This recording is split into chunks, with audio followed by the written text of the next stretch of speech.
फिलहाल बोलो question. Question बोलो 8वां। बोलिए बोलिए, कोई बोलिए। लकड़ी का एक खिलौना लकड़ी का राकेट नहीं, खिलौना राकेट। हाँ, एक खिलौना राकेट रा एक शंख के आकार का है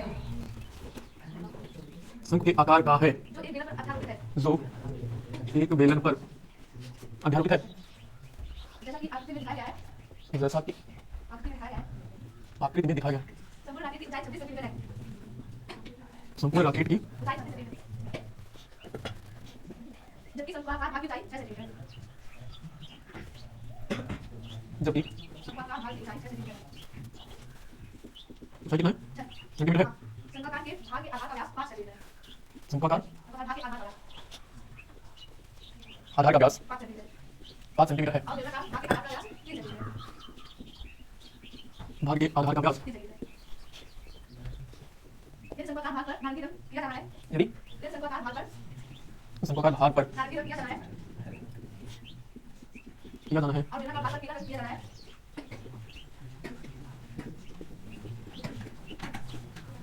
है तो एक रंग द्वारा राकेट को प्रत्येक रंग द्वारा राकेट का रंग जाने वाली भाग का क्षेत्रफल है। रॉकेट का राकेट का रंग जाने वाली भाग का क्षेत्रफल क्या है?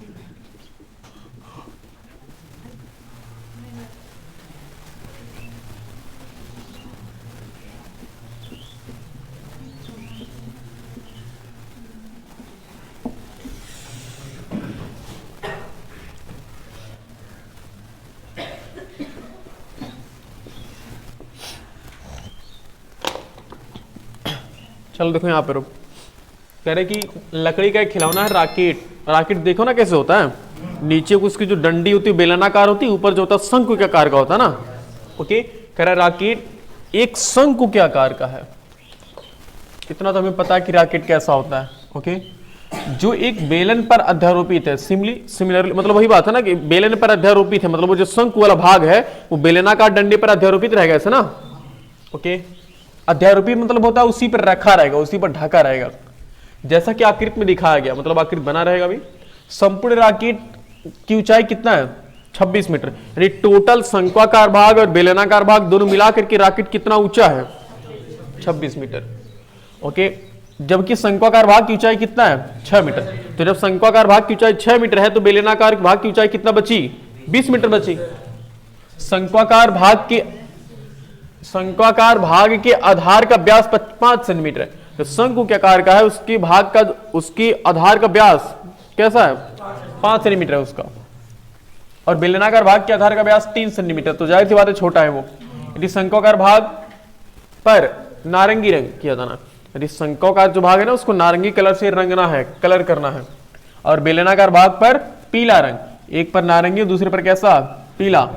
तो प्रत्येक रंग द्वारा राकेट का रंगे जाने वाले भाग का क्षेत्रफल, मतलब वो बकवास कर रहा है। कुल मिला जुला करके हमें राकेट का पृष्ठीय क्षेत्रफल ज्ञात करना है। ठीक है, तो देखो राकेट कैसे बनाते हैं। हालांकि फिगर में दिया, लेकिन बिना फिगर के हम बना देते हैं अपना फिगर। ये शंक्वाकार भाग है ना। अच्छा देखो, राकेट का व्यास कितना है, मतलब वो शंकु के आकार, देखो शंक्वाकार भाग के आधार का व्यास कितना है? 5 सेंटीमीटर, और बेलनाकार भाग के आधार का व्यास 3 सेंटीमीटर। तो छोटा है कि नहीं है? तो ये कुछ ऐसे आएगा, सोच पा रहे हो? ये कुछ ऐसे दिखेगा। नहीं देखो, ये समझ में आ रहा है कि राकेट है ये।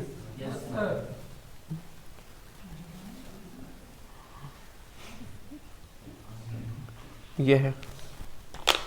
तो पहले हम शंकु के भाग का सब कुछ निकालेंगे, फिर उसके बाद इसका बेलनाकार भाग का। तो चूंकि जो दिया ना वो इंफॉर्मेशन लिखते हैं, चूंकि राकेट की कुल ऊंचाई, बातें नहीं करो जी, राकेट की कुल ऊंचाई कितना है? राकेट की कुल ऊंचाई बराबर है 26 मीटर। ओहो, सेंटीमीटर। 26 मीटर तो रियल वाले राकेट की होगी। उसके बाद उसकी बेलनाकार भाग की ऊंचाई कितना दिया है? काहे नहीं दिया है? अरे हाँ, बेलनाकार शंक्वाकार भाग के दिया ना। Okay okay.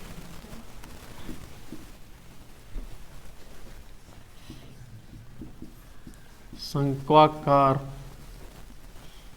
भाग की ऊंचाई स्मॉल h, इसको h1 नाम देते, ठीक है ना, 6 सेंटीमीटर है। तो बेलनाकार भाग की ऊंचाई कितना होगी? ऊंचाई इसको हम ना h2 ना, बेल देखो शंख वाला जो भी होगा ना उसका नाम हम h1 रखेंगे, e1 रखेंगे, और जो बेलन वाला रहेगा उसका नाम क्या रखेंगे हम? h2 रखेंगे, ठीक है ना। तो ये h2 कितना होगा? 26 - 6 होगा ना, यानी कितना हो गया? 20 सेंटीमीटर, याद रखना दोनों चीज। उसके बाद शंक्वाकार भाग का व्यास, शंक्वाकार भाग का व्यास, इसके भाग का व्यास कितना दिया है? देखो शंख वाला है ना, तो शंख वाला हमने 1 नाम, इसको हम D1 नाम देंगे, 5 सेंटीमीटर। तो हमें व्यास से नहीं मतलब होता ना, बोलो हमें किससे मतलब होता है? त्रिज्या से। तो शंक्वाकार भाग की त्रिज्या कितना हो जाएगी? R1 5/2 हो जाएगी ना, हाँ 2.5 होगी, लेकिन उसको डेसिमल में चेंज मत करो, ठीक है, ओके। अब बेलनाकार भाग देखते हैं। तो बेलनाकार भाग के त्रिज्या व्यास कितना दिया है? चूंकि बेलनाकार भाग का व्यास कितना दिया हुआ है? D2 नाम देंगे ना बेलन वाले को। कितना दिया है? 3 सेंटीमीटर व्यास है यार। तो बेलनाकार भाग की R2 बराबर कितना होगा? 3/2 सेंटीमीटर। मतलब सबका इंफॉर्मेशन दिया ना। तो अच्छा, अगर हम इसका हमें क्या निकाला? अच्छा बताओ, हम जब रॉकेट को पेंट करेंगे, इसको पीले रंग से पेंट करना है ना, नारंगी से, इसको नारंगी से, और इसको किससे? तो ये थोड़ा नारंगी मान लो ये है, ठीक है ना, हालांकि है तो नहीं, लेकिन अजम्पशन मान तो सकते हो, मान लो ये किसी नारंगी कलर का है। हाँ ये है शंकु का ऊपर वाला भाग, और नीचे वाला भाग हम किस कलर से रंग दे रहे हैं? मान लो ये पीला है। कलर से कोई मतलब नहीं है, अलग अलग कलर बना सकते हैं जी। अब क्लास बंद करके जाएं, पहले एक पीला रंग लेकर आए।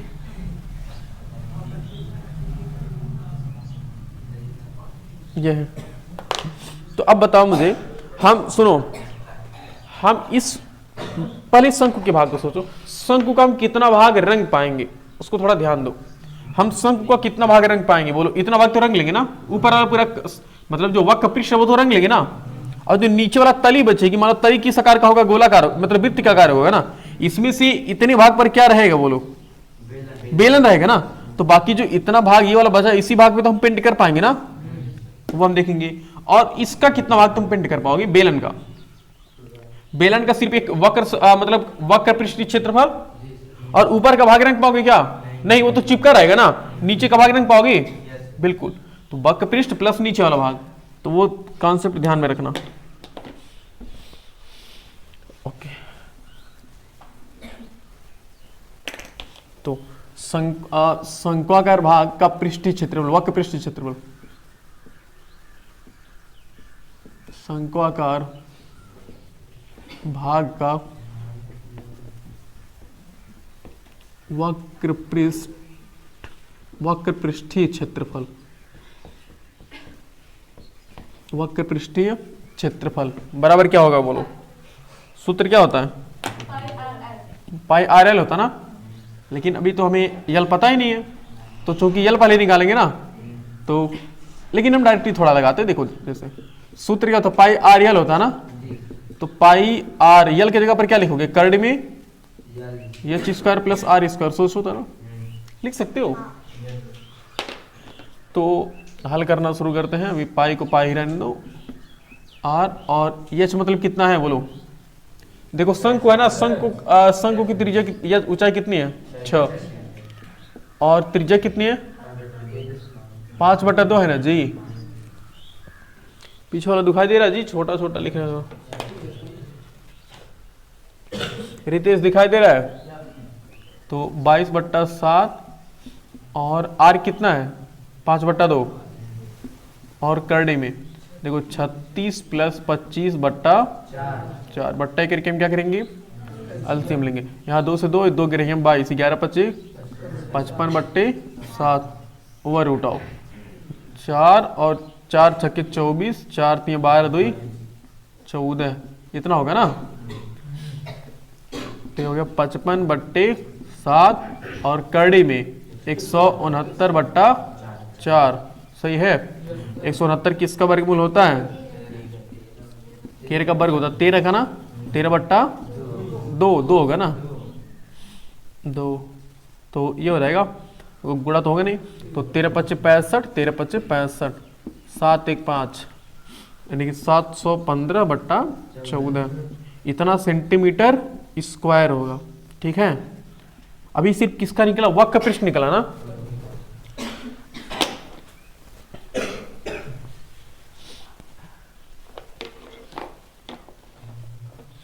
अब देखो नीचे वाला भाग इस शंकु के ध्यान से सुनना ये वाला थोड़ा सा शंकु के वृत्तीय भाग का क्षेत्रफल वृत्तीय भाग का क्षेत्रफल जिस पर कौन सा रंग नारंगी रंग जिस पर नारंगी रंग लगाना है नारंगी रंग लगाना है। अरे यार पढ़ो तो सही है। शंकु के वृत्तीय भाग का क्षेत्रफल शंकु का जो वृत्तीय भाग होगा उस पर क्या करना हमें उसका क्षेत्रफल निकालना है जिस पर नारंगी रंग लगाना है। तो वृत्तीय भाग क्या होगा सोचो यहां से ये जो अंदर वाला इसको ध्यान से सोचो ये होगा ऐसे होगा ना ये और इसमें इतने भाग पर तो बेलन है तो बाकी बचा यही व्हाइट वाला बचा ना ये तो इसी का हमें क्षेत्रफल निकालना है। तो बड़े वाले का क्षेत्रफल निकाल करके छोटे वाले के क्षेत्रफल को क्या कर दो माइनस कर देंगे। तो बड़े वाले का क्षेत्रफल क्या देखो पाई आर मतलब क्या होगा 5/2 होगा ना। बड़े वाले का 5/2 है ना जी 5/2 का whole square minus pi small R कितना होगा। अरे सोचो जी तुम लोग पता नहीं देखो शंकु का कहाँ गया ये शंकु की ऊंचाई इतनी है और शंकु की त्रिज्या कितनी है 5/2 तो बड़ा वाला 5/2 है ना तो 5/2 हमने रखा है त्रिज्या और ये छोटा वाला बेलन है ना तो बेलन की त्रिज्या कितनी है तो बेलन की त्रिज्या देखो इतनी है 3/2 तो उसमें 3/2 का स्क्वायर किया। तो बड़े वाले के क्षेत्रफल में से अगर हम छोटे वाले का क्षेत्रफल माइनस कर देंगे तो ये निकल जाएगा ना। तो पाई कॉमन कर ले हम पाई कॉमन करेंगे 5×5 25/4 माइनस 3 3 9/4 कुछ नहीं। इसके बाद यहाँ देखो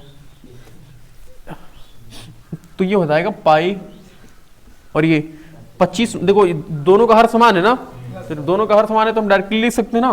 तो 25 - 9/4 तो पाई का मान रख लिया जाए शायद कोई फायदा नहीं होगा। पाई और 25 - 9 कितना होगा 16/4 चौके 16 बात बराबर 22/7 रख लो कोई फायदा तो है नहीं गुणे 4 तो 22 चौके 7 सेंटीमीटर स्क्वायर। तो देखो अगर हम दोनों को जोड़ दें 715/14 और 88/7 को जोड़ देंगे तो पूरा शंकु के भाग का निकल लगा क्षेत्रफल ना जितने भाग पर नारंगी रंग लगाना है। ये क्वेश्चन याद है क्वेश्चन तो याद हो ही गया होगा हमने कुछ डाटा सब तो लिख ही लिया है।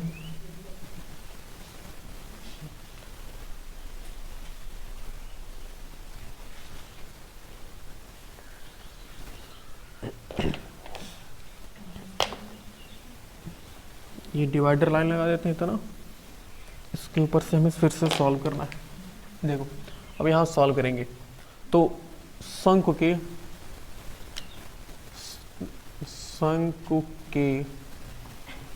संपूर्ण पृष्ठ का क्षेत्रफल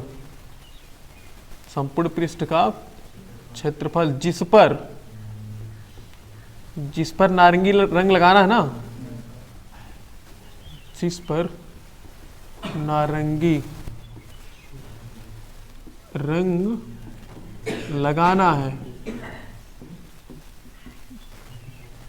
शंकु के संपूर्ण पृष्ठ का क्षेत्रफल जिस पर नारंगी रंग लगाना है। तो अगर हम दोनों को जोड़ देंगे तो हो जाएगा ना 715 बट्टा 14 और प्लस 88 बट्टा 7। तो दोनों का एलसीएम कितना हो जाएगा 14 होगा ना जी।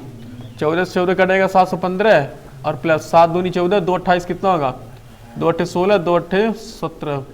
सोच पा रहे हो 6 5 11, 7 1 8 1 9 और 7 1 8 बट्टा 14। तो डेसिमल में तो जाएगा ही। फिलहाल इसको इतना छोड़ेगा, हमें पूरा रॉकेट का क्षेत्रफल निकालना है ना। तो ये इतना सेंटीमीटर स्क्वायर निकाल करके इसे छोड़ दो। ये किसका क्षेत्रफल निकल गया टोटल, शंकु का निकल गया ना। अब मुझे बेलन का निकालना होगा। तो बेलन का हम एक ही बार सूत्र लगाते, थोड़ा ध्यान से देखना। ये बेलन के संपूर्ण पृष्ठ का क्षेत्रफल, बेलनाकार भाग,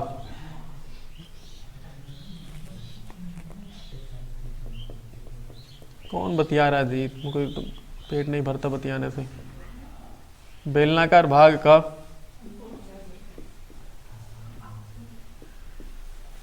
संपूर्ण पृष्ठीय क्षेत्रफल जिस पर,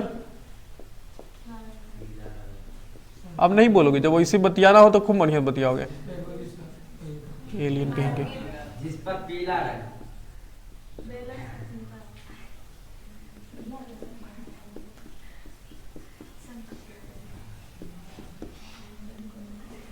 देखो बेलनाकार भाग का संपूर्ण पृष्ठीय क्षेत्रफल जिस पर पीला रंग लगाना है। तो बताओ कितना भाग में दिखाई देगा, इसका वक्र पृष्ठ दिखाई देगा प्लस नीचे का एक वृत्तीय भाग दिखाई देगा ना। तो वक्र पृष्ठ का सूत्र क्या होगा 2 पाई आर एच और नीचे वाला क्या होगा पाई आर स्क्वायर। ओके, बस इसी को सॉल्व करना है। तो मेरे ख्याल से ना पाई कॉमन कर लेते हैं, पाई और आर कॉमन कर लेना। तो हम पाई और आर कॉमन कर लेंगे तो बचेगा क्या, यहाँ बचेगा पाई आर मैंने कॉमन किया ना, तो 2h बचेगा ना, 2h प्लस आर बचेगा। मान रखो तो पाई का मान होता 22 बट्टा 7 और गुड़े आर मतलब कितना, हाँ बेलन है ना, तो 3 बट्टा 2 ब्रैकेट में 2 गुड़े एच का मान कितना है 20 है। इतना तो याद हो जाना चाहिए। और प्लस आर मतलब कितना 3 बट्टा 2, थोड़ा सा कंडेंस फॉर्म है देखो ध्यान से। तो 2 ग्रेम 22 हो गया ना, और 11 तियां 33 बट्टा कितना 33 बट्टा 7 और ये कितना हो गया 40 प्लस 3 बट्टा 2। ओके, तो अब ये कितना हो गया 33 बट्टा कितना 7 और 40। देखो बट्टे का कैल्शियम लगे ना जी, तो 40 ना कितना हो रहा है 80 और 80 3 कितना हो गया, इतना डायरेक्टली सोच पाओगे ना 83 बट्टा 2। तो यहां से कुछ कटने वाला तो नहीं है ना, कोई नहीं कटेगा इसमें से, बहुत महंगा जाएगा, कोई बात नहीं। तो एक काम कराते हैं हम गुणा कराना ही पड़ेगा और कोई उसका नहीं। 33 को 83 से गुणा कराओ। 33 को अगर हम 83 से गुणा कराएंगे ना तो 3 3 9 3 बटे 24 9 4 2 तो 9 9 4 13 4 2 6 1 7 और 2 27 39। ये हो गया 27 39 बट्टा कितना 14। इतना सेंटीमीटर स्क्वायर किसका क्षेत्रफल है ये, यह है बेलनाकार भाग का संपूर्ण पृष्ठीय क्षेत्रफल जिस पर पीला रंग लगाना है। ओके, अब एक बार में अब लास्ट ऑप्शन आंसर लिख रहे हैं, वो क्या है कि बेलन का और राकेट का संपूर्ण पृष्ठीय क्षेत्रफल जिस पर रंग लगाना है। राकेट का संपूर्ण पृष्ठीय क्षेत्रफल, संपूर्ण पृष्ठीय क्षेत्रफल जिस पर रंग लगाना है। रंग मतलब दोनों रंग ना, जिस पर रंग लगाना है। तो दोनों को जोड़ देंगे।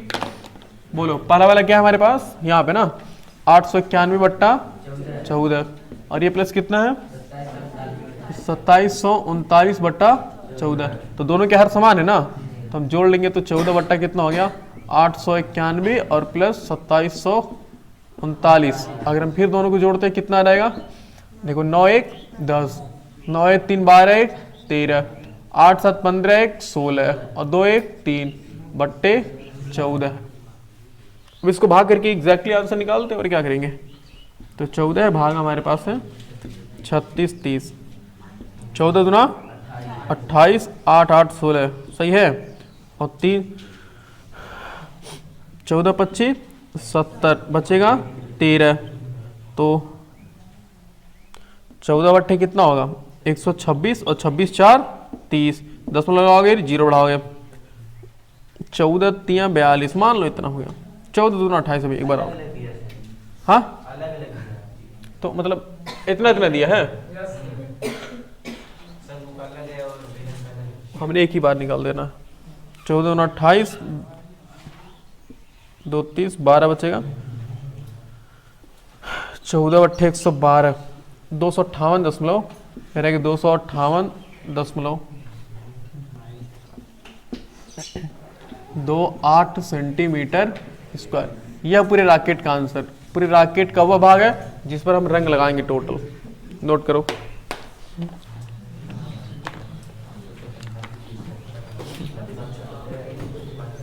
समझ में आ रहा है कैसे नोट करना है? नोट करो, बहुत बड़ा क्वेश्चन। ग्राह बोलो, इधर से सवाल लगाते हैं इस बार। बोलो मिस्टर धीरज, 11 नंबर क्वेश्चन।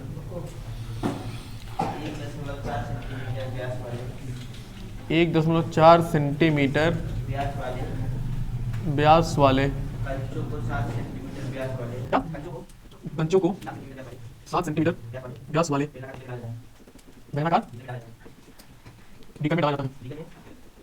बीकर में कितने कंचे डाले जाएं? बीकर में पानी का तल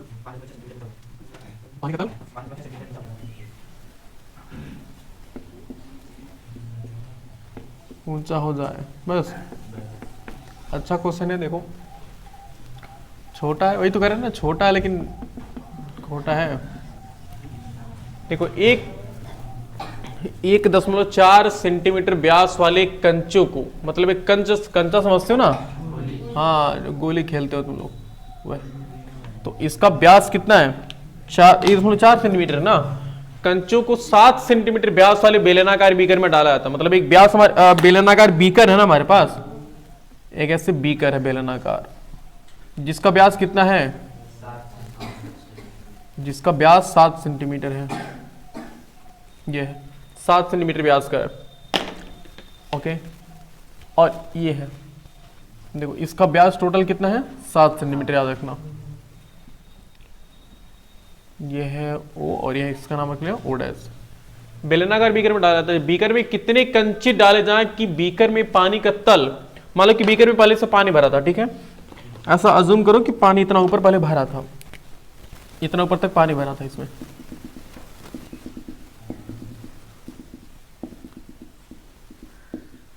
इतना पानी भरा था, तो पानी का तल यहां तक है कि नहीं? देखो यहां तक ध्यान देना, इतना बिल्कुल चिन्ह हम लगा दे रहे हैं, यहां तक है, ओके।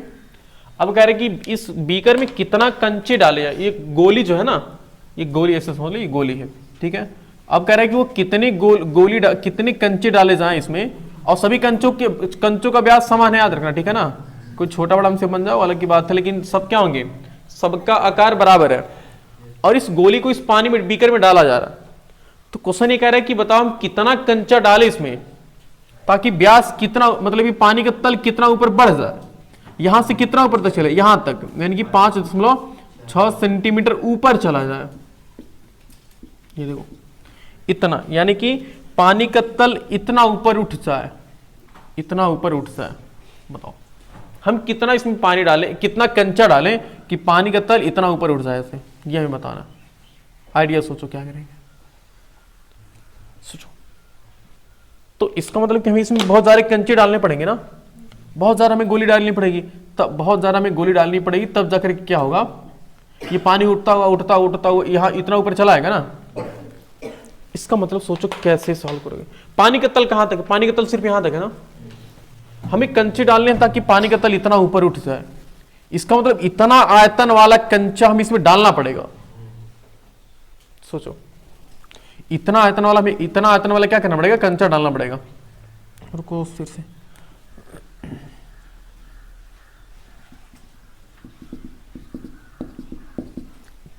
ये है पानी, पानी, और ये क्या है, पानी का तल ऊंचा हुआ है ना, ये इतना पानी का तल क्या हुआ है, ऊंचा हुआ। हमें यही ज्ञात करना है कि कितना कंचा हम डालें कि पानी का तल इतना ऊपर है। अच्छा सोचो, जितना तल ये ऊपर हुआ है वो किस आकार का होगा। सोचो, इतना पानी तुम जमा दो उस बीकर में, जमा के से निकालो तो किस आकार में दिखेगा हमें। अरे यार, बीकर है, गोलाकार है ना, तो सिलेंडर नहीं दिखेगा, बेलन नहीं दिखेगा जी, बेलन के आकार का दिखेगा ना। सोचो, एक गिलास है, गिलास मतलब एकदम बिल्कुल फ्लैट वाला, एकदम सीधा गिलास है ऐसे, तो उसमें अगर हम पानी डाल दो, पानी को जमा दो, फिर निकालोगे तो कैसा दिखेगा, बर्फ दिखेगा, वो बेलनाकार दिखेगा ना। तो वैसे इतना भाग किस तरह दिखेगा, बेलनाकार ना।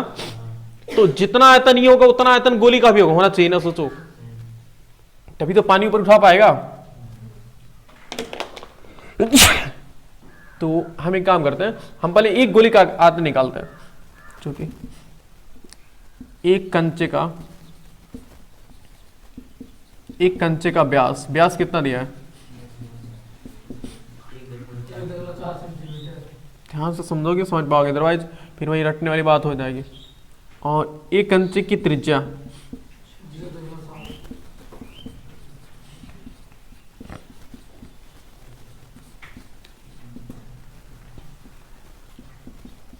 इतना हो जाएगा ना, 0.7 ही लिख लो, कोई बात नहीं, मतलब हम लिखे तो सही, मिटा दिए, सही है ना, 0.7 सेंटीमीटर। अब एक कंचे का आयतन सोचो, आखिर कंचा कितना पानी उठाएगा, सोचो, अपने आयतन के बराबर ही तो पानी ऊपर उठाएगा। तो एक कंचे का आयतन, अच्छा कंचा किस आकार का होता है जी, गोलाकार होगा ना। सूत्र क्या काम करेगा, सोचो,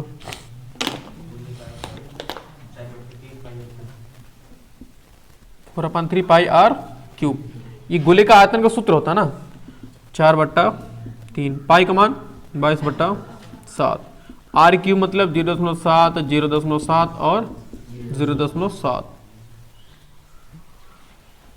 ओके, तो 7 का नम 7 और ये 0.1, सही है। और 3 से नहीं घटेगा ना,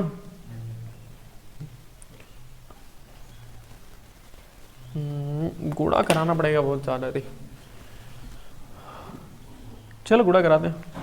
तो 22 के कितना हो गया, 88, 22 के 88 और गुणे, देखो 22 के 88 और 7 से 3 49 और 49 का नम 49 और दशमलव कितने के बाद लगेगा, 3 अंक, देखो 1 2 और 3, तो 2 तो है ही, और ये हुआ 0.049 होगा ना, ये 0.049 और बट्टा कितना है, बट्टा 3। तो अब 88 को 49 से गुणा कराओ, 8 9 72 7, 8 9 72, 72 7 कितना हो गया, 79, 72 7 79, 4 8 32, 4 8 32 3 35, तो 2 9 2 11, 7 12 1 13, 1 3 1 4, 43 12, 43 12, दशमलव यहाँ पर लगेगा ना, और बट्टा 3। अब 43 12 को 3 से भाग कर दो। हालांकि मुझे लग रहा है कि हमें कुछ गलत कर रहे हैं, क्योंकि हमें अभी कटेगा नहीं अच्छे से वो। तो 3 करना 3 बचेगा, 1 दशमलव लगाओ यहाँ पे, और यहाँ 3 3 चौके 12, 1 13 और 3 3 9, 2 11 और 2 3 7 21। मेरे ख्याल से एक काम करते हैं ना, इसको गुणा नहीं कराओ, नहीं तो दिक्कत हो जाएगी भी, क्योंकि दशमलव में अच्छे से कटना नहीं चाहिए, क्योंकि हमें कंचों की संख्या जो आएगी ना वो पूरे रूप में आएगी। तो एक काम करते हैं, ये कितना आ रहा है देखो, 4/3 गुणे 22 गुणे 0.1 आ रहा ना, और गुणे 7 7 49 से कर सकते हैं ना, ये इतना इतना करके इसे छोड़े रखो, ठीक है। इतना सेंटीमीटर क्यूब आएगा ना, ये क्या है, एक कंचे का आयतन है, देखो एक कंचे का आयतन है। ओके ओके, अब देखो ये ऊपर उठे पानी का आयतन कितना है, सोचो ऊपर उठे पानी का आयतन, चूंकि ऊपर उठा पानी, उठा हुआ पानी का आकार कैसा होगा? बेलनाकार होगा ना, का आकार बेलनाकार होगा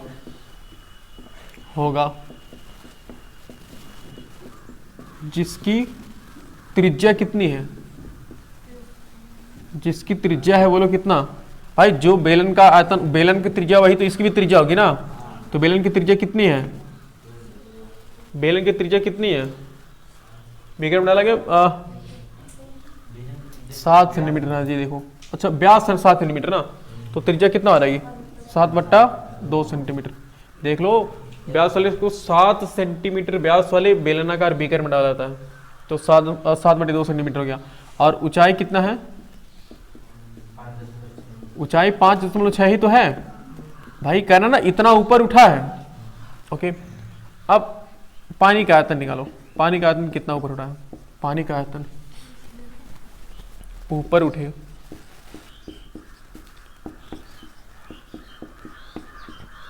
पानी का आयतन बराबर पाई आर स्क्वायर एच होगा ना, पाई आर स्क्वायर एच। पाई का मान कितना होता है? 22/7। 22/7। आर का मान कितना है? 7/2 गुणे 7/2, 2 बार होगा ना ये। और एच मतलब 5 तो 7/56 सही है, 0.8 होगा। तो 2 21 सही है में 2 ग्रह 22 और 2 चौके 8, तो ये हो गया हमारे पास 11 गुणे 7 गुणे 7 गुणे 0.4 इतना सेंटीमीटर क्यूब। कोई बात नहीं, इसे रहने दो भी। ओके, अब बताओ ये एक कंचे का आयतन है और ये पूरी कितना पानी ऊपर उठा है उसका आयतन है। तो अब कितने कंचे डालोगे कि इतना पानी ऊपर उठे? इतना आयतन एक कंचे का और इतना आयतन क्या है? पूरे पानी का है। तो कितना कंचा डालोगे कि पानी का आयतन इतना ऊपर उठे? तो हमने मान लिया कि मानक कंचों की संख्या बराबर n। हमने n कंचों को डालेंगे तब पानी इतना ऊपर उठ जाएगा। मतलब अगर n कंचों का आयतन हम जोड़ दें, मिला दें, तो इसके आयतन के बराबर हो जाएगा ना। तो मानक कंचों की संख्या बराबर n। मानक कंचों की संख्या बराबर कितना? n। अब प्रश्नानुसार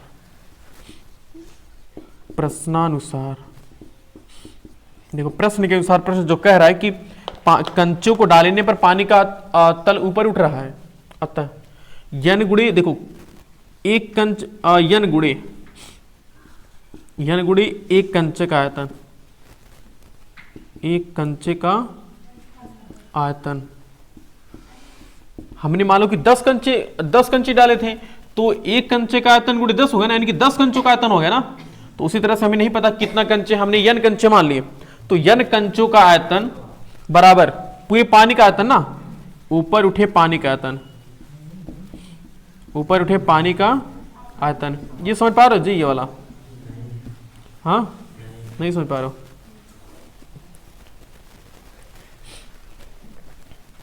अच्छा, आयतन समझते हो ना? आयतन क्या होता है? आयतन होता है कि उसके अंदर कितना मटेरियल भरा है।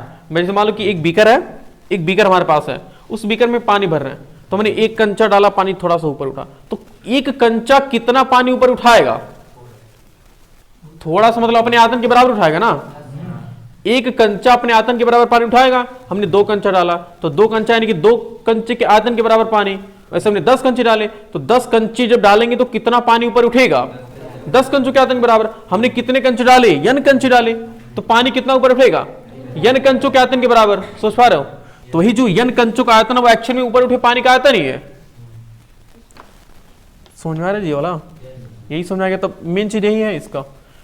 उसके बाद देखो अब n गुणे, अब यहां तक कैलकुलेशन करना है। n गुणे बोलो, हमने एक कंचे का आयतन कितना निकाला? वो निकाला ना 4/3 गुणे 22 गुणे 0.1 गुणे 0.49 है, 0.49 बराबर। और यहां पर क्या है? ऊपर उठे पानी का आयतन कितना है? 11 गुणे 7 गुणे 7 गुणे ये है, ठीक है ना।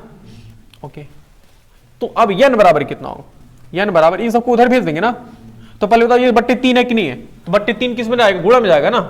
तो बट्टे 3 गुणा में, यानी कि 3 गुणे 11 गुणे 7 गुणे 7 गुणे 0.4 और बट्टा कितना बनाएगा 4 गुणे 22 गुणे 0.1 गुणे 4.049, यही तो होगा। ओके, मेरे ख्याल से ना हमें दशमलव हटा लेने की कोशिश करनी चाहिए, तभी संभव आसानी से सॉल्व होगा। देखो दशमलव कैसे हटाएंगे, ऊपर किससे ऊपर हम देखो पहले 3 गुणे 11 गुणे 7 गुणे 7 गुणे 0.4 है ना। तो अगर हम 4 कर दे तो हमने किससे गुणा करा, 10 गुणा करा है ना। तो नीचे अभी देखो 1 मिनट रुक जाओ, ये एक लाइन और लिख लेते हैं चलो। और ये 4 गुणे 22 गुणे 0.1 गुणे 0.49,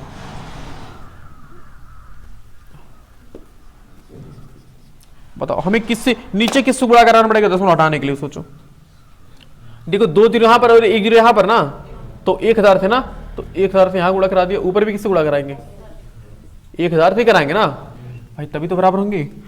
अब देखो n बराबर हो गया 3 गुणे 11 गुणे 7 गुणे 7 गुणे 4, इसका 1 जीरो 1 दशमलव घटाने में खर्च हो गया, बाकी 2 जीरो बचा हुआ है ना, ऐसे 2 जीरो बचा है, बट्टे 4 गुणे 22 गुणे 1 गुणे 49, सब जीरो खत्म हो गया ना भाई, 2 जीरो यहां पर खर्च हो गया, 1 जीरो यहां पर खर्च हो गया, 3 जीरो खत्म हो गया।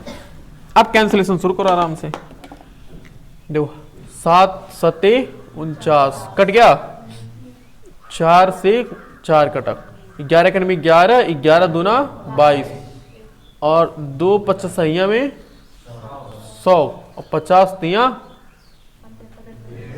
150।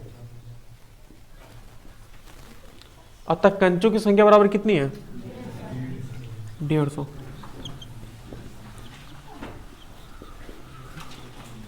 अतः कंचों की संख्या बराबर कितना आ गई 150, ऐसे निकाला। ये मेन टॉपिक है, मेन ये वाला पार्ट है, ये वाला नोट कर लो, मैच कर रहा आंसर।